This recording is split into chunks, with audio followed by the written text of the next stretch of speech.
Assalamualaikum warahmatullahi wabarakatuh. Perkenalkan, nama saya Muhammad Yusuf Bahtiar dengan NIM 19030161101. Saya akan menjelaskan mengenai pengertian haji dan umroh, lalu yang kedua tentang macam-macam haji, dan yang ketiga syarat wajib haji dan umroh.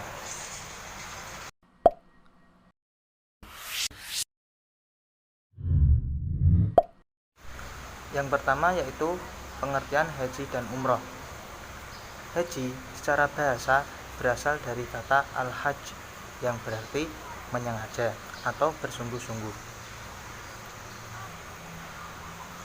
Menurut istilah, haji berarti menyengaja menuju Baitullah atau Ka'bah untuk melaksanakan ibadah. Haji dalam hukum Islam itu wajib bagi setiap muslim yang mampu, baik dari segi harta, waktu, kesehatan, kendaraan, keamanan, dan kesiapan jiwa. Perintah melakukan ibadah haji sendiri terdapat dalam Al-Quran, yaitu pada ayat A'udzubillahi minasyaitonirrajim, Bismillahirrahmanirrahim, Fihi ayatum bayyinatum maqamu Ibrahim wa man dakhalahu kana amina walillahi 'alan nasi hajjul baiti man istata'a ilaihi sabila wa man kafara fa innallaha ghaniyyun 'anil 'alamin. Ayat Al-Qur'an tersebut berarti di sana terdapat tanda-tanda yang jelas, di antaranya makom Ibrahim. Barang siapa memasukinya Baitullah, amanlah dia.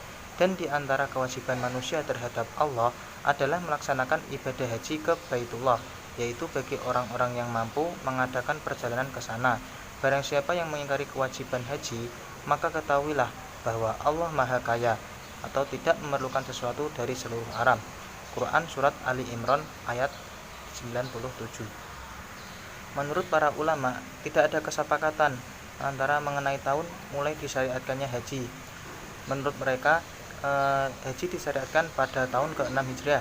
Hal itu berdasarkan pada Quran Surat Al-Baqarah ayat 196 yang berbunyi, Wa atimul hajja wal umrata lillah, dan sempurnakanlah ibadah haji dan umroh karena Allah. Nah, pada ayat tersebut turun pada abad ke-6, pada tahun ke-6 Hijriah. Lalu ke pengertian umroh.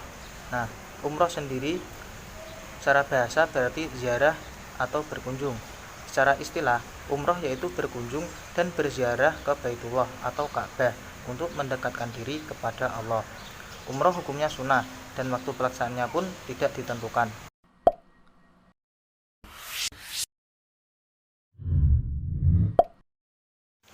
Selanjutnya yaitu ke macam-macam haji. Macam-macam haji sendiri ada 3, yaitu haji ifrad, haji tamattu, dan haji qiron. Yang pertama, haji ifrad. Ifrad dalam bahasa Arab berarti menyendirikan. Nah, yang dimaksud dengan haji ifrad itu seseorang melaksanakan haji dan umroh secara sendiri-sendiri atau satu persatu. Niat hajinya ini yaitu labbaika bihaj, aku datang memenuhi panggilanmu dengan niat haji. Nah, jika setelah selesai melakukan haji, maka ia berniat lagi untuk melakukan umroh. Yang kedua yaitu haji tamattu. Secara bahasa, tamattu berarti bersenang-senang. Dinamakan haji tamattu karena seseorang melakukan 2 ibadah haji dan umroh di bulan-bulan haji di tahun yang sama tanpa kembali ke negeri asalnya. Caranya ialah melakukan ihram untuk umroh dari mikot dengan niat labbaika bi umroh, aku datang memenuhi panggilanmu dengan niat umroh. Lalu yang ketiga adalah haji qiron. Qiron dalam bahasa Arab diartikan dengan menyertakan atau menggabungkan. Dalam konteks haji, qiron diartikan sebagai ibadah haji dan umroh yang niatnya digabungkan ketika ihram dengan niat labbaika bi haji wa umroh, aku datang memenuhi panggilanmu dengan niat haji dan umroh. Nah, para ulama sendiri sepakat dengan memakai salah satu ketiga cara haji di atas tadi. Namun di kalangan para ulama tidak ada yang menetapkan mana di antara ketiga haji tersebut yang lebih diutamakan. Jadi ketiga haji tersebut intinya sama saja, tidak ada yang diutamakan.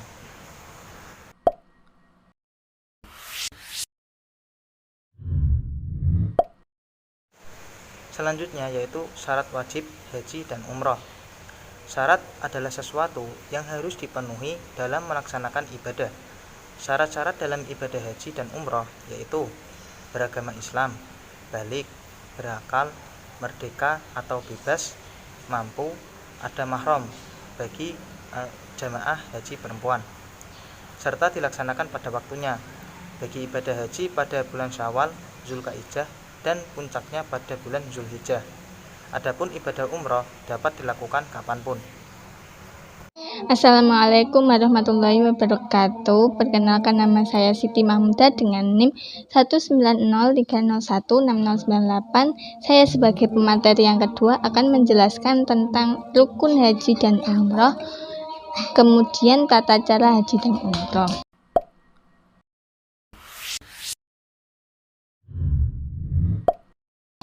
Yang pertama yaitu rukun haji dan umroh.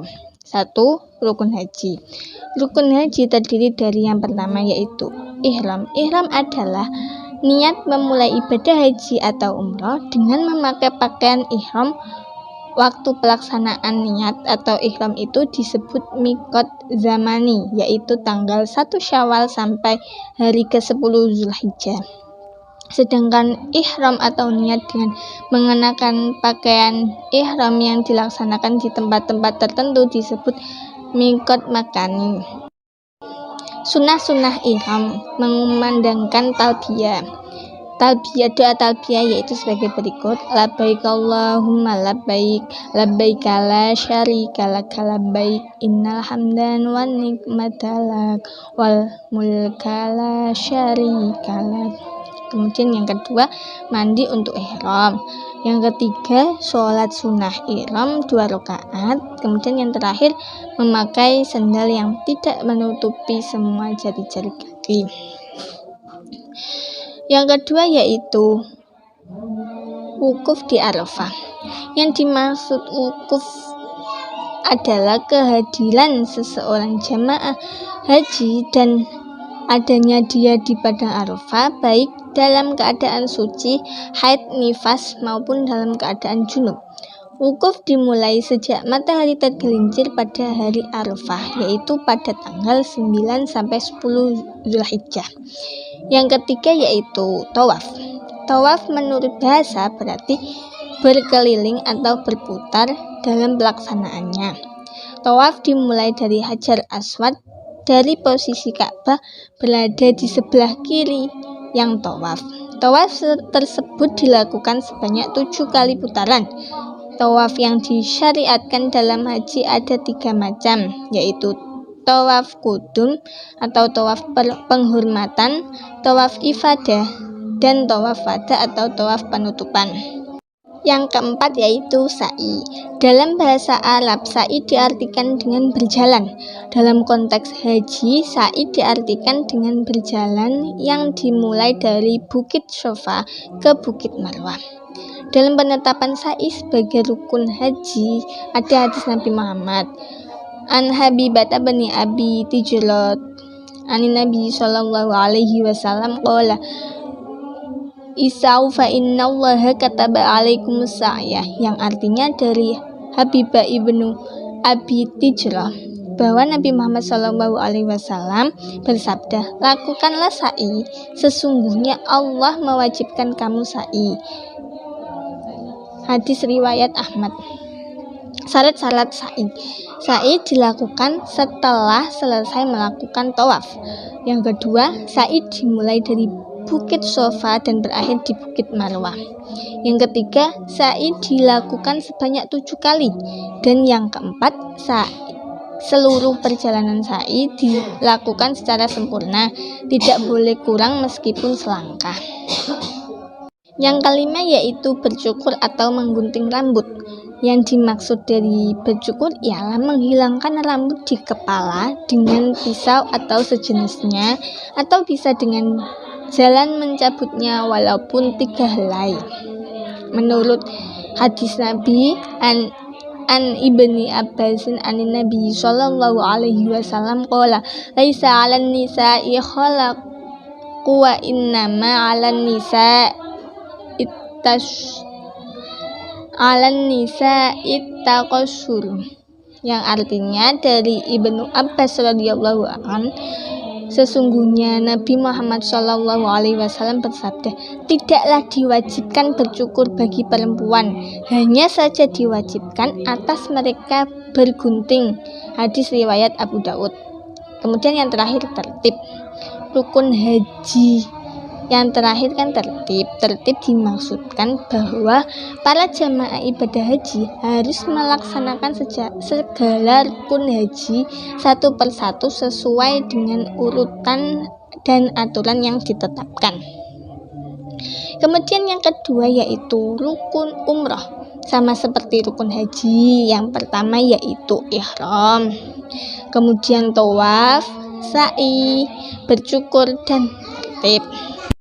Nah, di sini itu rukun haji dan rukun umroh kan sama. Ada 5 tadi yang setelah saya sebutkan itu. Tapi yang membuat berbeda antara rukun haji dan umroh itu tata caranya. Karena pelaksanaan haji dan umroh itu berbeda. Haji ada ketentuan tertentu dan umroh kapanpun bisa.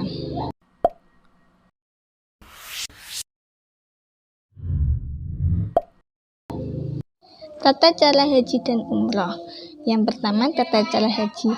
Sebelum tanggal 8 Zulhijjah, semua jemaah haji mulai untuk melaksanakan tawaf haji di Masjidil Haram Mekah.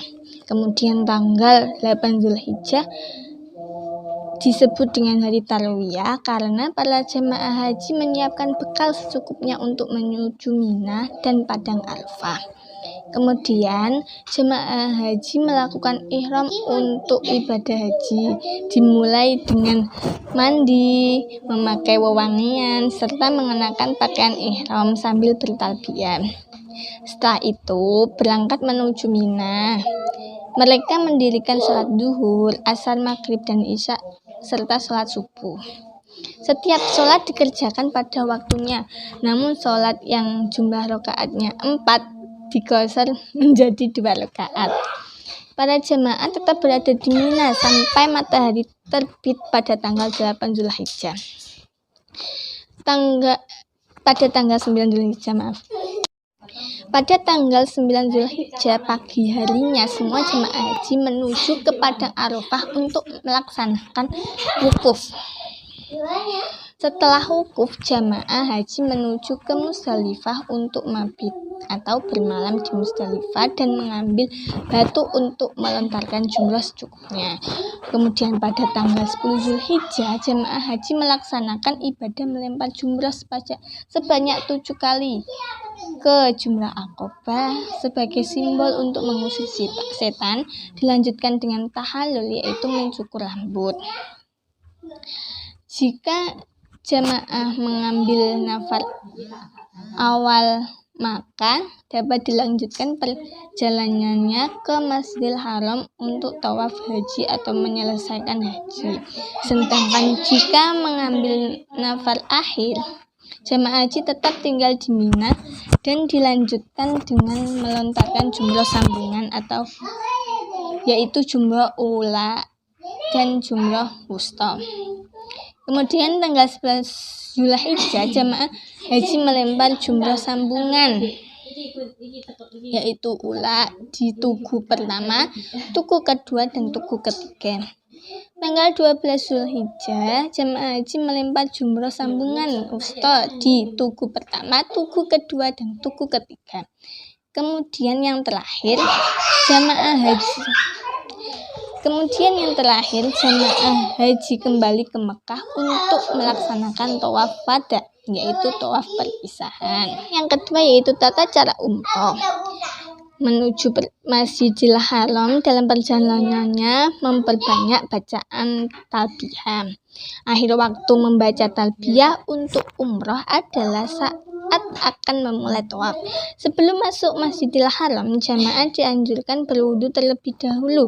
Jamaah boleh masuk Masjidil Haram lewat pintu mana saja. Saat masuk Masjidil Haram disarankan untuk mengucap doa, yaitu Allahumma ftahli abwaaba rahmatika, yang artinya, "Ya Allah, bukakanlah untukku pintu-pintu rahmat-Mu." Setelah itu turun dan terus menuju tempat tawaf. Jamaah mulai tawaf dari garis lurus atau area dekat Hajar Aswad antara pintu Ka'bah dan tanda lampu hijau di lantai atas Masjidil Haram. Di sini jamaah diberi pilihan antara lain takbir, istilam dan takbir. Istilam melambaikan tangan. Salah satu pilihan ritual ini dilakukan setiap kali melewati Hajar Aswad dan Rukun Yamani pada putaran 1-7.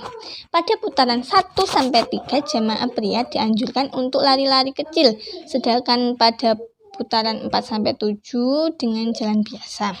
Sementara untuk tata cara umroh, wanita tidak ada lari-lari kecil saat melakukan tawaf. Sepanjang tawaf membaca doa saat berada di antara Rukun Yamani dan Hajar Aswad. Doa tersebut sebagai berikut: Rabbana atina fid dunya hasanah wa fil akhirati hasanah wa qina adzabannar. Yang artinya, ya Tuhan kami, berikanlah kami kebaikan di dunia dan kebaikan di akhirat, dan peliharalah kami dari siksa api neraka. Salat di depan makam Nabi Ibrahim. Makam Nabi Ibrahim bukanlah kuburan, melainkan tempat Nabi Ibrahim pernah berdiri dalam rangka membangun Ka'bah. Rakaat pertama membaca surat Al-Fatihah dilanjutkan dengan membaca surat Al-Kafirun. Rakaat kedua membaca surat Al-Fatihah dilanjutkan surat Al-Ikhlas. Setelah itu beristirahat sejenak dan minum air zam-zam. Sebelum minum air zam-zam membaca doa, Allahumma inni as'aluka ilman nafi'a wa rizqan wasi'a wa shifaan min kulli da'in wa saqami birahmatika ya arhamar rahimin. Yang artinya, ya Allah, aku mohon padamu ilmu pengetahuan yang bermanfaat, rezeki yang luas, dan kesembuhan dari segala penyakit. Kemudian urutan yang ke-9, sa'i. Sa'i dimulai dari Safa ke Marwah yang dihitung sebagai 1 kali perjalanan. Jadi Safa ke Marwah 1, Marwah ke Safa 2, dan seterusnya.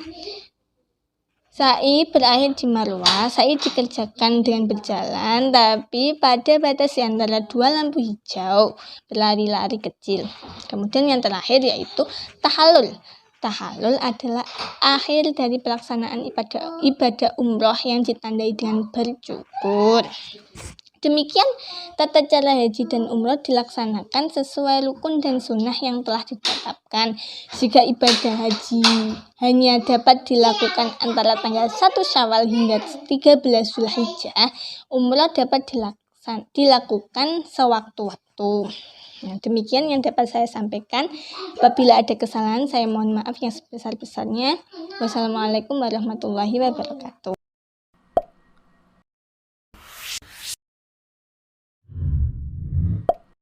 Bismillahirrahmanirrahim. Assalamualaikum warahmatullahi wabarakatuh. Sebelumnya, perkenalkan, nama saya Wildan Amzam Setiawan dengan NIM 19030160085. Saya di sini sebagai pemakalah yang ketiga sekaligus pemakalah yang terakhir akan menjelaskan mengenai larangan ketika haji dan umroh. Para jamaah haji dan umroh mempunyai pemahaman dan pengetahuan yang berbeda-beda terhadap larangan-larangan tersebut. Hal itu dikarenakan berbagai faktor seperti pemahamannya yang berbeda pada setiap jamaah haji. Namun, hampir masing-masing jamaah haji maupun umroh mendapatkan bimbingan mengenai larangan ketika melaksanakan ibadah haji dan umroh. Larangan ketika melaksanakan haji dan umroh dibagi menjadi beberapa bagian. Ada yang terlarang hanya bagi laki-laki saja, ada yang terlarang bagi perempuan saja, dan ada pula yang terlarang bagi keduanya, yaitu laki-laki maupun perempuan. Yang pertama, larangan untuk jamaah laki-laki. Larangan untuk jamaah laki-laki yaitu mengenakan alas kaki yang tertutup pada bagian mata kaki. Bagi jamaah laki-laki tidak diperkenankan memakai alas kaki yang menutupi mata kaki dan juga jari-jari kakinya. serta disarankan untuk memakai sendal jepit. Kemudian tidak boleh memakai pakaian berjahit. Setiap jamaah diwajibkan memakai pakaian khusus sebanyak 2 helai, di mana kain yang digunakan tersebut tidak terdapat jahitan. Kemudian tidak boleh menutupi kepala. Jamaah laki-laki juga tidak diizinkan memakai penutup kepala seperti topi, peci, kain, dan lain sebagainya. Namun diperbolehkan menggunakan payung jikalau cuaca sedang panas terik. Kemudian larangan untuk jamaah perempuan, yaitu memakai sarung tangan. Wanita tidak diizinkan menggunakan sarung tangan yang menutupi seluruh bagian tangan, namun diperbolehkan menggunakan sarung tangan khusus yang terbuka pada bagian telapak tangan. Kemudian tidak diperbolehkan menutup muka atau wajah. Jamaah wanita juga tidak dianjurkan untuk mengenakan penutup wajah seperti cadar, masker, ataupun yang lainnya. Bagi wanita yang terbiasa menggunakan cadar atau burka, diperkenankan untuk menggunakan kembali setelah bertahalul. Kemudian yang ketiga, larangan untuk jamaah laki-laki dan juga jamaah perempuan. Yang pertama adalah mencukur atau mencabut rambut di badan. Selain memotong kuku, jamaah juga dilarang mencukur ataupun mencabut rambut di badan, baik itu rambut kepala, kulit, wajah, dan lain sebagainya. Kemudian tidak boleh memakai wangi-wangian. Baik laki-laki maupun wanita dilarang menggunakan wangi-wangian seperti parfum, terutama yang mengandung alkohol, jika sudah berniat ihram. Kemudian yang ketiga, tidak boleh berjumbu dan berhubungan suami istri. Usai melakukan ihram, pasangan suami istri dilarang melakukan hubungan intim dan diharuskan menjaga jarak, termasuk berjumbu dan hal lainnya yang bersifat menimbulkan syahwat di antara keduanya. Kemudian tidak diperbolehkan menggunting kuku. Jamaah laki-laki dan juga perempuan dilarang memotong kukunya. Hal inilah yang menjadi dorongan dan catatan penting bagi jamaah untuk merapikan kuku-kukunya sebelum berihram. Kemudian tidak boleh memburu atau membunuh binatang. Berdasarkan surat Al-Maidah ayat 95, para jamaah umroh dilarang untuk menangkap hewan atau binatang buruan saat sedang berihram. Kemudian tidak boleh merusak tanaman. Jamaah juga dilarang untuk merusak tanaman atau pohon, memetik bunga, dan juga dedaunan yang kerap dijumpai di perjalanan menuju Baitullah. Juga tidak diperbolehkan. Kemudian tidak diperbolehkan untuk melamar, menikah, atau menikahkan. Larangan berikutnya memang terdengar janggal, namun hal ini sudah diperingatkan sebelumnya.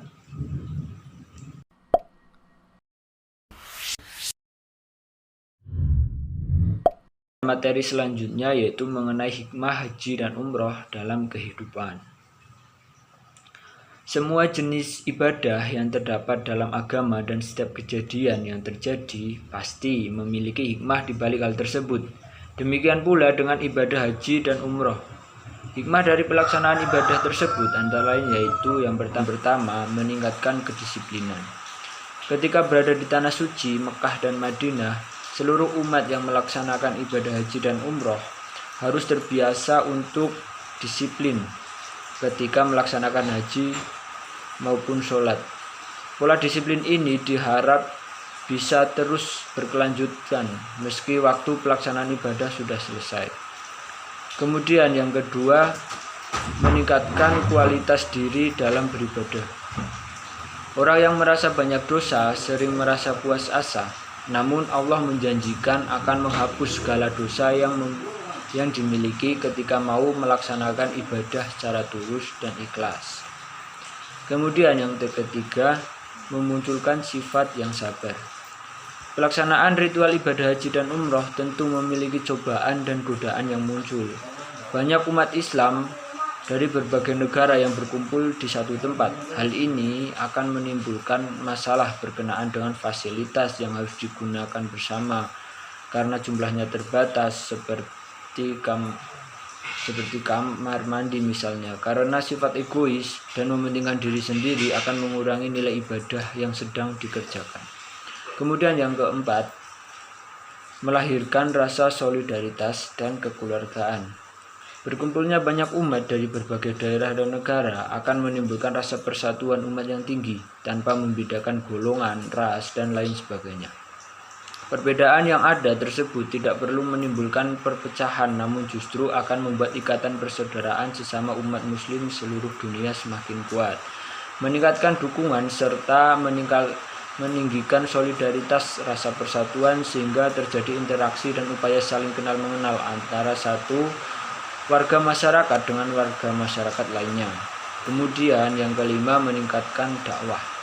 Bertemunya umat Islam dari segi penjuru berkumpul akan menjadi media yang tepat untuk meningkatkan dakwah Islamiyah secara efektif, karena dapat saling belajar dan bertukar pengalaman terhadap pelaksanaan ibadah maupun penanaman nilai-nilai Islam di kehidupan sehari-hari dari masing-masing negara atau wilayah. Kemudian yang keenam, ibadah haji adalah ajang penyucian jiwa seorang hamba. Seorang yang berhaji sedang berada di tempat yang terus-menerus diagungkan oleh orang-orang soleh yang selalu mendiaminya dan senantiasa memakmurkan dengan berzikir kepada Allah. Dengan melakukan hal tersebut akan dapat mendatangkan keterkaitan perhatian para malaikat yang ada di bumi, sekaligus diberi doa restu Allah secara menyeluruh bagi pecinta kebaikan. Jika telah berada di tempat tersebut, maka akan merasakan keberkahan tempat itu pada dirinya. Sekian materi yang dapat saya sampaikan, kurang lebihnya mohon maaf. Saya akhiri, wassalamualaikum warahmatullahi wabarakatuh.